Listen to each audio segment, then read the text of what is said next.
जय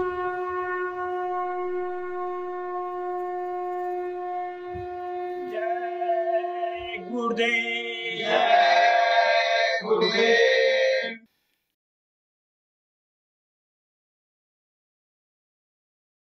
जय गुरुदेव।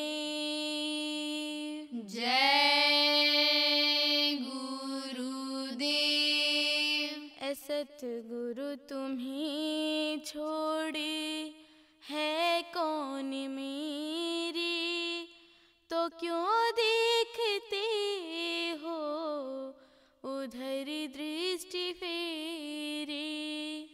सतगुरु तुम्हें छोड़ है कौन मेरे, तो क्यों देखते हो उधर दृष्टि फेरे। ये माना कि मैं हूँ गुनहगार भूला, मगर या पड़ा अब शरण में हूँ तेरे। ये माना कि मैं हूँ गुनहगार भूला, मगर या पड़ा अब शरण में हूँ तेरे। तू शरण शरण हो दयालु कहायो, इसी से शरण तेरी आया सवेरे। तू शरण शरण हो दयालु कहायो, इसी से शरण तेरी आया सवेरे। तो क्यों देखते हो उधर दृष्टि फेरे। तो क्यों देखते हो उधर दृष्टि फेरे। बहुत काली माया ने चक्कर खिलाया, थका गिर पड़ा हूँ शरण में मैं तेरे। बहुत काल माया ने चक्कर खिलाया, थका गिर पड़ा हूँ शरण में मैं तेरे। इधर एक नजर कर मेरी हाल देखो, मुझे चोर पकड़े है ये 5 घेरे। इधर एक नजर कर मेरी हाल देखो, मुझे चोर पकड़े हैं ये 5 घेरे। तो क्यों देखते हो उधर दृष्टि फेरे। तो क्यों देखते हो उधर दृष्टि फेरे। ये मन मेरा साथी दगा दे रहा है, इसी से न आया कभी पास तेरे। ये मन मेरा साथी दगा दे रहा है, इसी से न आया कभी पास तेरे। गुनाहों को कर दो मेरे माफ सतगुरु, उठा लो मुझे अब नहीं कोई मेरे। गुनाहों को कर दो मेरे माफ सतगुरु, उठा लो मुझे अब नहीं कोई मेरे। तो क्यों देखते हो उधर दृष्टि फेरे। तो क्यों देखते हो उधर उधर दृष्टि फेरे। सतगुरु तुम्हें छोड़े है कौन मेरे, तो क्यों देखते हो उधर दृष्टि फेरे। सतगुरु तुम्हें छोड़ है कौन मेरे, तो क्यों देखते हो उधर दृष्टि फेरे। जय गुरुदेव, जय गुरुदेव।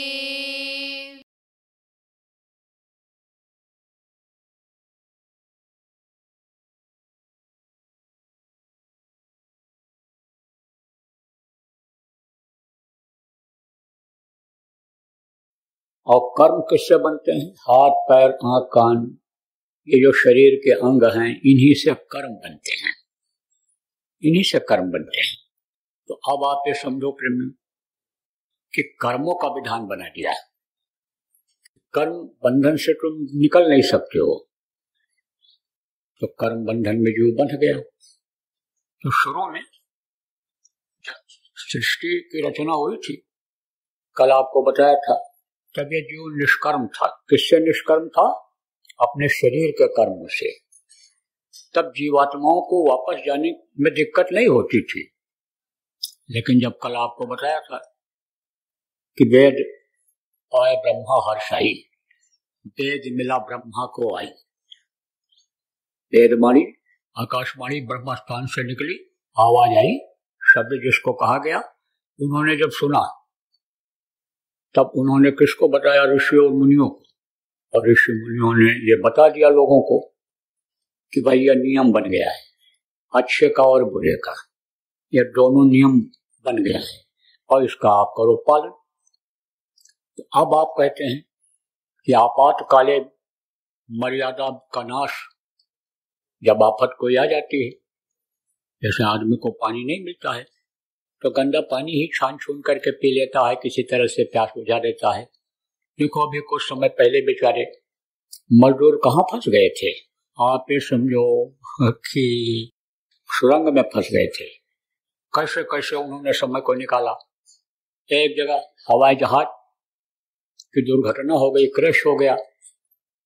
अब ऐसी जगह पड़े हैं कि जहां पर कुछ मिलने वाला नहीं, खबर भी नहीं लग पा रही है कि कहां पर गिरा हवाई जहाज, उसकी खोज चल रही है। अब वो बेचारे भूखे, तो जो बच गए, हम तो बच गए साहब दया से, उस मालिक की दया से बचे। जो उन लोगों ने बयान दिया, कहा कि हम भूख मिटाने के लिए कपड़ा फाड़ फाड़ करके खाने लगे, और उसके बाद जब कपड़ा भी नहीं रह गया लोगों का, तब उनका मांस ही खाने लग गए।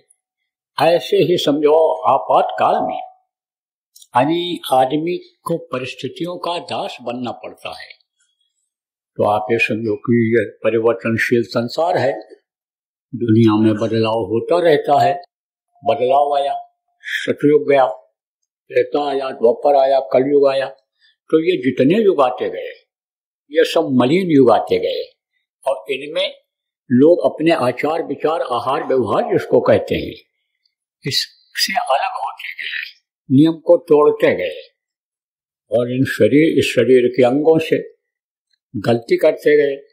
तो अब आप ये समझो कि वही पुण्य और पाप में बदल गया, वही कर्म इकट्ठा हो गए।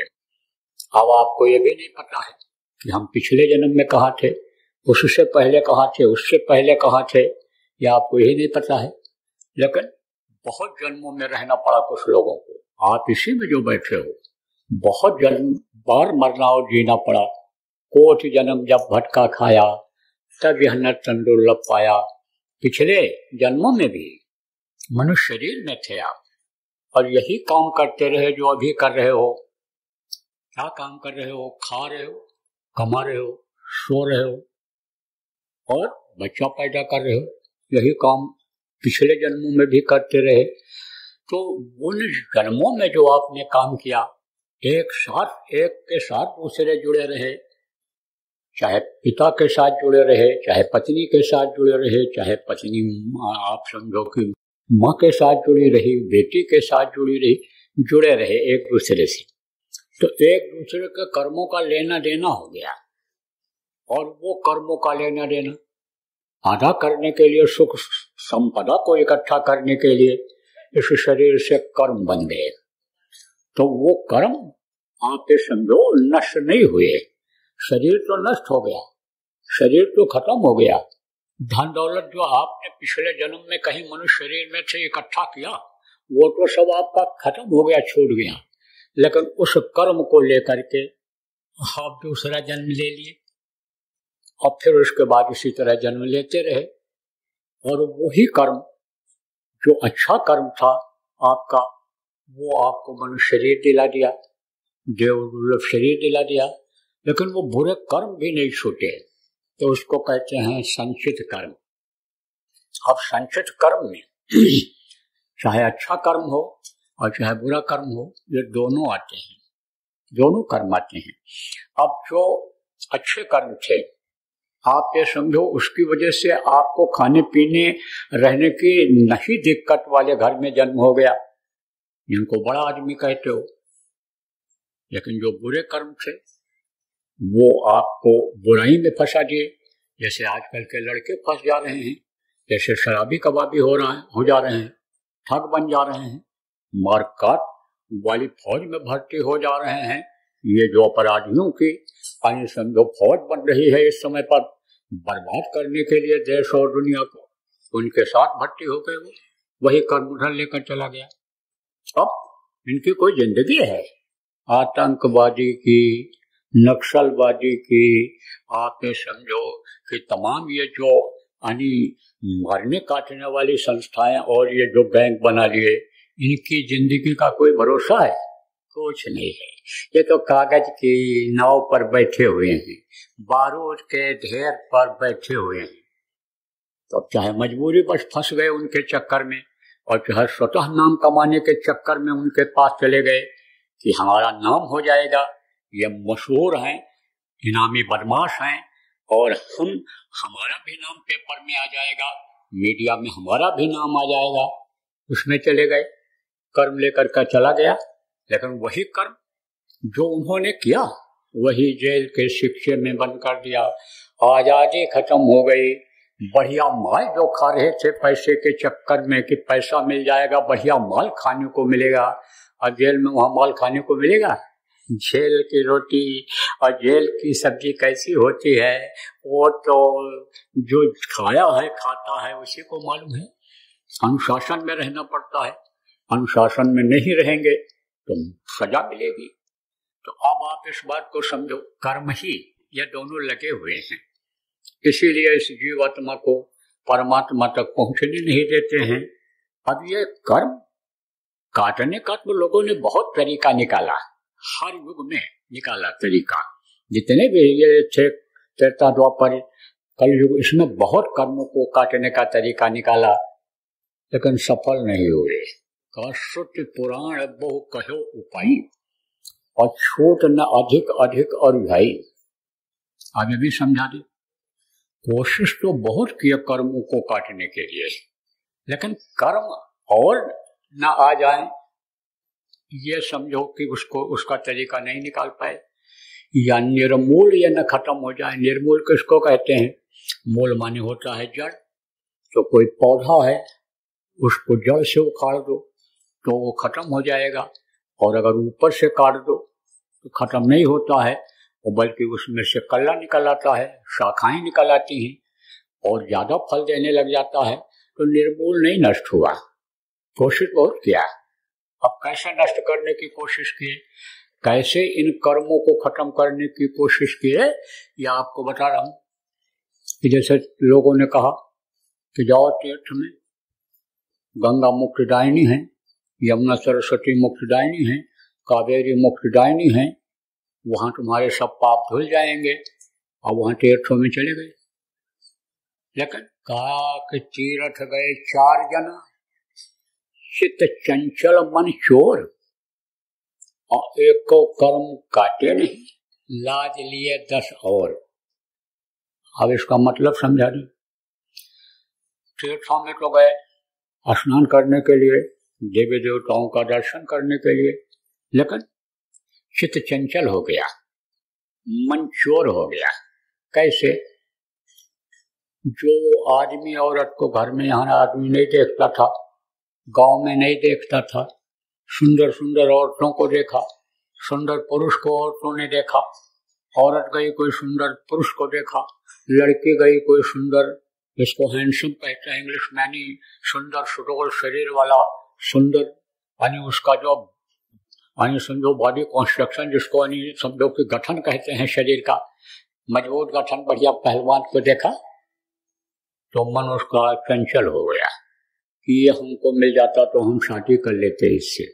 ऐसे कोई यानी साधक मान लो है, धार्मिक विचारधारा की है और युवावस्था में है, और उसको किसी लड़के ने देख लिया, गया था पाप धोने के लिए कि पाप धोएं कि कर्म धुलती हैं, गंगा मुक्तिदायिनी है, ये मुक्ति और मोक्ष देती हैं, लेकिन मन खराब हो गया। अब मन उधर चला गया नहाने धोने, और आप समझो कि उधर के बजाय मन उसके तरफ लग गया।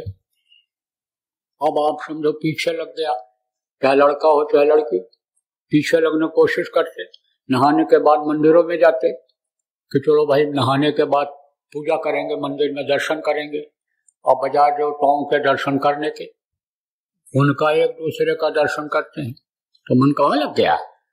उधर लग गया, मन चोर हो गया। चोरी चोरी एक दूसरे को देखते हैं कि और कोई न देखे, तो मन चंचल, चित्त चोर है।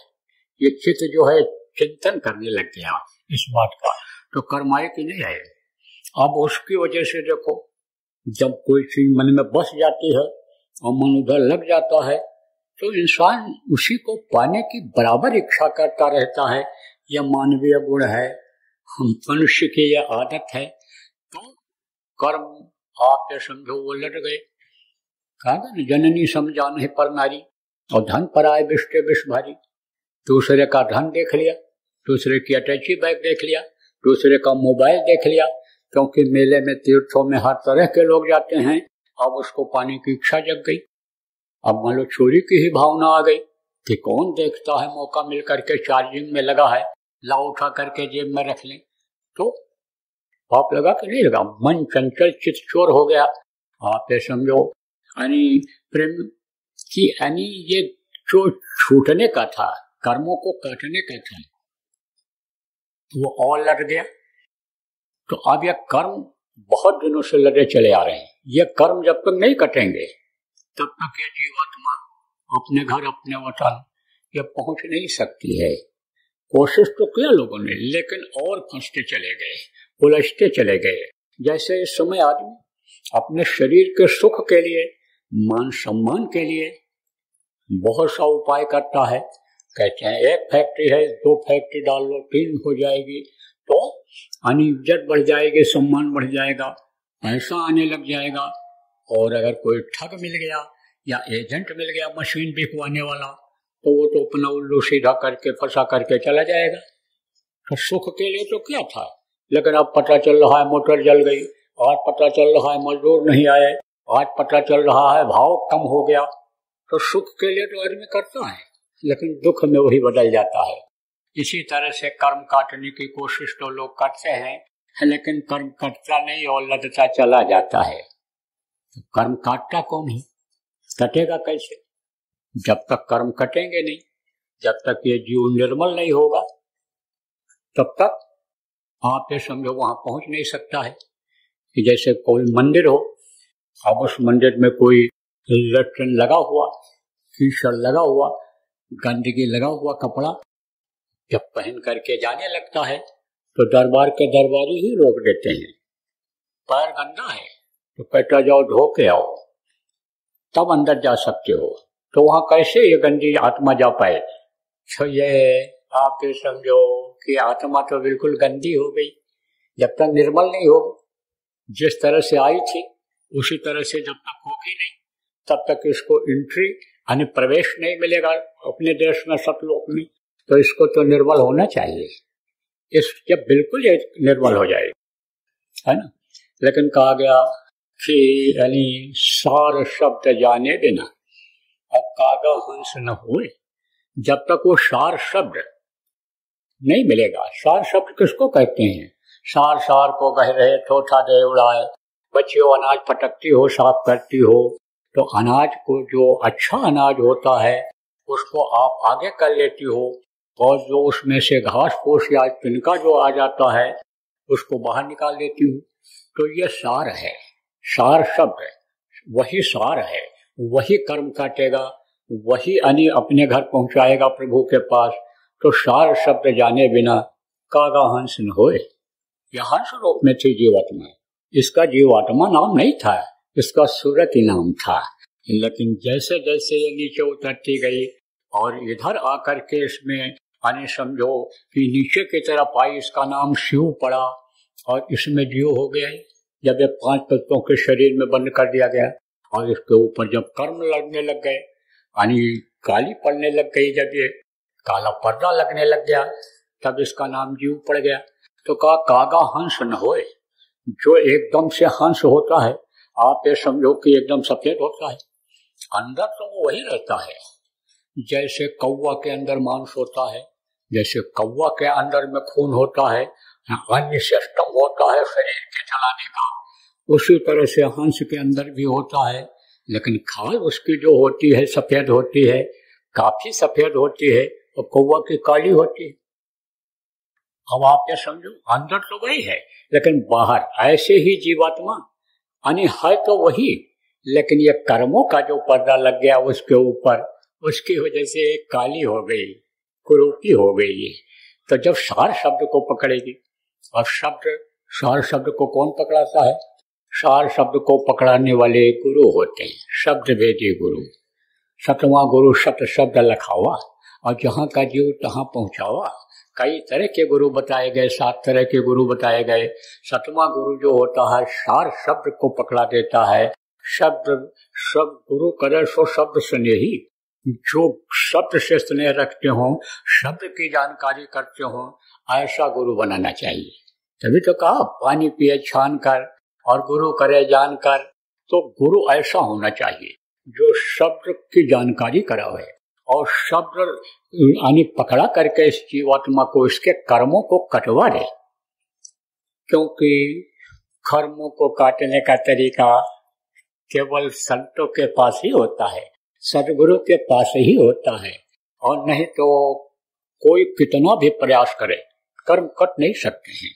तब आपको बताता हूं प्रेमी, कहा गया है, कहा गया कर्म फांस छूटे नहीं। जो संचित कर्म है और प्रारब्ध कर्म है और क्रियमाण कर्म है, ये तीनों कर्म जब कटेंगे, पुण्य और पाप दोनों जब खत्म होगा, पुण्य पाप जब दोनों नाश है, तब पावे ममपुर बासे, तब वो शब्द पकड़ में आएगा ऊपर, और तभी यह ममपुर माने अपना देश, अपना घर, ये जीवात्मा पहुंच पाएगी। तो अब आप ये समझो कि ये तीनों कर्म कैसे कटेंगे, कौन काटेगा? इसको काटेंगे सतगुरु।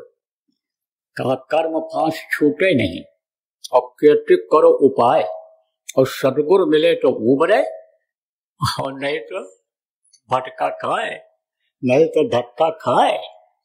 धकियाई तो जाते हैं, माँ के पेट से ढकेल दिए जाते हैं। और आप ये समझो जब वहां ले जाते हैं कहाँ जलाने के लिए, तो वहां भी ऐसे ढकेल देते हैं। ढकेलने मतलब खिसका देना, ऐसे तेजी से खिसका देना। तो उस पर रख देते हैं, किस पर? अग्नि पर, जलाने के लिए इसको। और यहाँ भी धक्का खाता रहता है आदमी, एक दूसरे से धक्का खाता रहता है। तो ऐसे ही धक्का खाना पड़ेगा। लौट लौट 84 आया, लौट लौट करके इसी 84 लाख योनियों में आना पड़ता है प्रेमियों। तो सदगुरु मिले तो उभरे। तो सदगुरु को मिल गए। किसको मिल गए? हमको भी मिल गए, आप लोगों को भी मिल गए, सदगुरु मिल गए। लेकिन सदगुरु की बातों को समझना, जिस मत को लेकर के, संत मत को लेकर के चल रहे हैं, इस मत को समझना ये ज्यादा जरूरी है। नहीं मिलने से नहीं होता है। आप ये समझो जो वो बताओ उसको करने से होता है। जैसे कहा मन तू भजो गुरु का नाम, गुरु के शरीर का नाम नहीं भजना। जबकि बहुत से लोग शरीर का नाम भज रहे हैं। देखो जितने भी नाम इस समय पर चल रहे हैं अन्य मतों के, सब जो शरीरधारी थे, शरीर में आए थे, चाहे महात्मा रहे हों, ऋषि मुनि हों, चाहे संत कटी के ही हों, उन्हीं का नाम भज रहे हैं, वो नाम नहीं भज रहे। आप ये समझो कौन सा नाम, जैसे आपको बताऊं, नानक साहब ने कहा था कि आप ये समझो कि जैसे उन्होंने कहा था 5 नाम, आप ये समझो कहा गुरु घर में घर दिखलावें, ढूंढ समझ 5 बतलावें, ये जो शब्द भेदी नाम है ये उन्होंने बताया था, उसका जाप नहीं करते हैं लोग। 5 शब्द निर्माइल बाजे, 5 शब्द जो कहा कबीर साहब ने कि निर्माइल बिल्कुल साफ सुनाई पड़ता है अंतरात्मा में, अंदर में साफ सुनाई पड़ता है, अंदर के कान से साफ सुनाई पड़ता है। उन 5 नामों को छोड़ करके और कबीर कबीर कबीर कबीर बज रहे, साहब कबीर साहब कबीर, तो अब आप ये समझो यह नाम नहीं, वो जो नाम गुरु देते हैं, सदगुरु देते हैं, उस नाम को आने भजना चाहिए। मंटू भजो गुरु का नाम। तो अब आप ये समझो कि संत मत सबसे आला मत होता है, ऊंचा मत होता है। ऊंचे मत से जब आप जुड़े हो तो जो इसका सिद्धांत है वसूल है, उसके हिसाब से काम करो। तो संत मत में सबसे पहले क्या है? सत्संग है, सत्संग सुनते रहोगे, बहुत सी चीजों की जानकारी होती रहेगी। सतगुरु का सत्संग होता है, सतगुरु के प्रेमियों भक्तों का होता है, साधकों का होता है, सत्संग अलग अलग होता है। तो उस तरह से जिसको जहां भी सत्संग आप समझो प्रेमियों की मिल जाए, कि जहां भटकाव न हो, जहां स्वार्थ न हो, उस सत्संग को सुनते रहना चाहिए। लेकिन जहां भी देख लो कि जहां बू आ रही हो, किसकी बू आ रही हो, लोभ की बू आ रही हो, लालच की बू आ रही हो, काम जगाने की बू आ रही हो, क्रोध पैदा करने की बू आ रही हो, वहां नहीं जाना चाहिए, उसको तो त्यज ही देना चाहिए। जो गुरु का प्यारा हो, जो गुरु की महिमा को गावे, गुरु से जोड़े, उसके पास जाना चाहिए। जो गुरु से जोड़ करे, ताके प्रिय राम वैदे, जहाँ कहा जाके प्रिय न राम वैदे ही अतजिए त्राही कोटि वैदेशम यद्य परम से नहीं, उसको तो त्यजी देना चाहिए। लेकिन जहाँ गुरु से प्रेम करावे, कोई गुरु की चर्चा करे, गुरु के मिशन से जोड़े, जहाँ प्रभु से जोड़ने का आदि उपाय बतावे, भजन ध्यान सुमरन पर ज्यादा जोर दे, खुद करे और करावे, उसके सत्संग को सुनते रहना चाहिए। सत्संग और सेवा, सेवा से कर्म करते हैं, सेवा से बहुत कर्म करते हैं, सेवा बराबर करते रहना चाहिए। चाहे शरीर की सेवा मिल जाए तो अहोभाग्य समझना चाहिए कि हमको दूसरों के लिए भी कुछ करने को मिल रहा है। हम तो शाकाहारी हैं ही, अपने बच्चों को हमने शाकाहारी बना दिया, नशा मुक्त बना दिया, हमको दूसरों को बनाने का मौका मिल रहा है।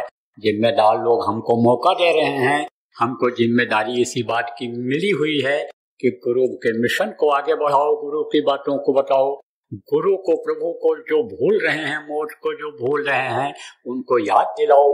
ये जो मौका मिल रहा है, इससे हमको चूकना नहीं चाहिए, अहोभाग्य समझना चाहिए।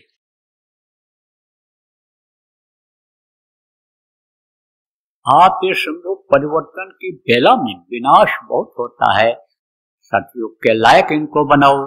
सतयुग के लायक वही लोग बन पाएंगे जो शाकाहारी रहेंगे, नशा मुक्त रहेंगे, जो ईश्वरवादी खुदा परस्त जिनको कहते हैं वो रहेंगे, जो भगवान को याद करेंगे, नाम की कमाई करेंगे, जो साधना करेंगे।